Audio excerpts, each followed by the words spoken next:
अक्सर लोग मुझसे सवाल करते हैं, पूछते हैं कि कुछ लोगों ने आपसे बाइकाट क्यों किया, फ़लाँ भी आपके साथ था, फ़लाँ भी आपके साथ था, तो अब वो आपके साथ क्यों नहीं है। तो इसका जवाब ये है कि जब लोग अंधेरे के अंदर आला हज़रत के नाम का खा कर और आला हज़रत के लिखे हुए को छुपा कर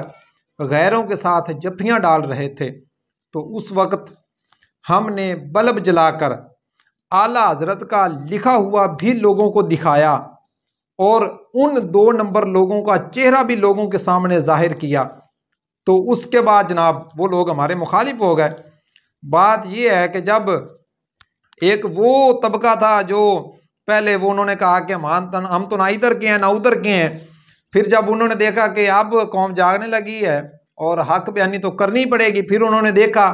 कि जहाँ पर सभी अपने थे वहाँ पर उन्होंने हक बयानी की और महसूस करवाया कि देखें जी वो कहते हैं हम हक बयानी नहीं करते, मैं भी तो हक बयानी करता हूँ ना। और जहाँ फिर उन्होंने देखा कि यहाँ पर एक आधा गैर भी है तो फिर उन्होंने हक को छुपाया। लेकिन बेहमदी ताला मुझे फ़ख्र है कि हमने बोलते वक्त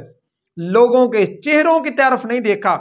बल्कि हमने रब ताला के कुरान की तरफ देखा है और सरकार अलैहिस्सलाम के फरमान की तरफ देखा है। फिर अगरचे सारी दुनिया भी हमसे रूठ जाए,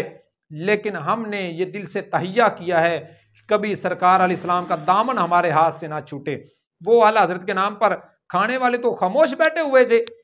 फिर उन्होंने तो हमारे खिलाफ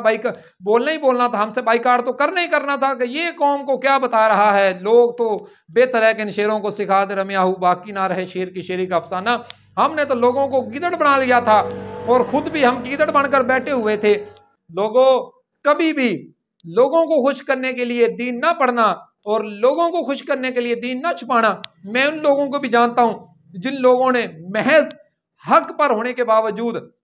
हमारी सही पोस्टों से भी बाइकाट कर दिया था और उन्होंने कहा था कि इन मामलात में अगर हम ये कहते हैं तो लोग हमारे मुखालिफ हो जाएंगे। और फिर उन्होंने बुला बुलाकर हमें कहा था कि हैं हम तुम्हारे साथ, लेकिन हमारी ये मजबूरी है। मैंने उस वक्त भी कहा था कि हमारी मजबूरी, तुम्हारी अगर मजबूरी है तो एक मजबूरी मेरी भी है। उन्होंने कहा कि तुम्हारी क्या मजबूरी है। मैंने कहा मेरी मजबूरी ये है कि मुझे सरकार अलैहिस्सलाम का ये फरमान पहुंचा है कि जब सरकार अलैहिस्सलाम के सहाबा पर सबो शितम किया जाए और फितने जाहिर हों, उस वक़्त अगर तुम इल्म को छुपाओगे तो तुम पर अल्लाह की भी लानत होगी, अल्लाह के फरिश्तों की भी लानत होगी, तमाम लोगों की भी लानत होगी। मैंने इस बात से डरते हुए कभी भी हक को छुपाया नहीं है, बल्कि जो हक था उसको लोगों के सामने बयान किया है। मैं ही वो बंदा हूं जिसने कुरान एक हाथ में पकड़कर कहा था कि जब हमें लोग ये ताना दे रहे थे कि तुम्हारे पास तुम्हारे बाबों की किताबों के अलावा है ही क्या, तुम्हारे पास तो जो तुम्हारे अकायद और नजरियात हैं वो माज़अल्लाह कुरान और शरीयत के खिलाफ हैं, उस वक्त मैंने कुरान पकड़कर कहा था। मैंने कहा था कि तुम आओ, जितना कुछ तुम लेकर आ सकते हो वो ले आओ, मैं सिर्फ रब का कुरान लेकर आता हूं और मैं सिर्फ तुम्हारे तमाम अकायद और नजरियात का रद्द जो है वो रब के इस कलाम से करने के लिए तैयार हूं और मैं साबित करने के लिए तैयार हूं कि जो तुम्हारा नजरिया है, जो तुम्हारा अकीदा है वो बातिल है और जो हमारे अकायद और नजरियात हैं वो रब के कुरान के ऐन मुताबिक हैं। लेकिन उस वक्त से लेकर